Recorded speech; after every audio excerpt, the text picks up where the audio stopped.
In this video, we're going to connect a Contactzilla address book to a Mac OSX address book on the desktop. So we've got our address book here, and we're going to head over to Device Connections. From there, we're going to select OSX in the dropdown, and we're going to assign to a team member.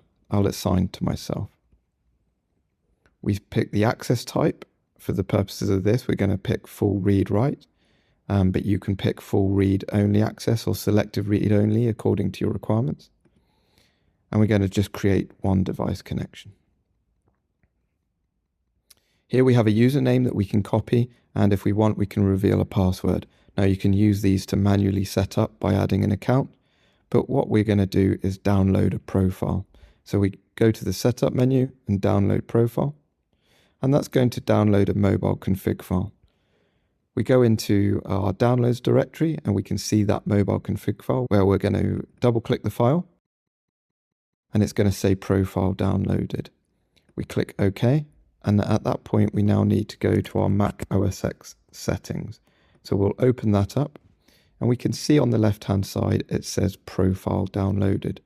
So we click through to that and we can see this new profile here indicating that it's been downloaded but not yet installed. So we'll double click on that and install that profile. At that point, it's connected to the Mac OSX address book. We just need to open the Mac OSX contacts. So in the Mac OSX contacts, we can now see that we've got the client's address book. And at the moment, it's empty while it's connecting.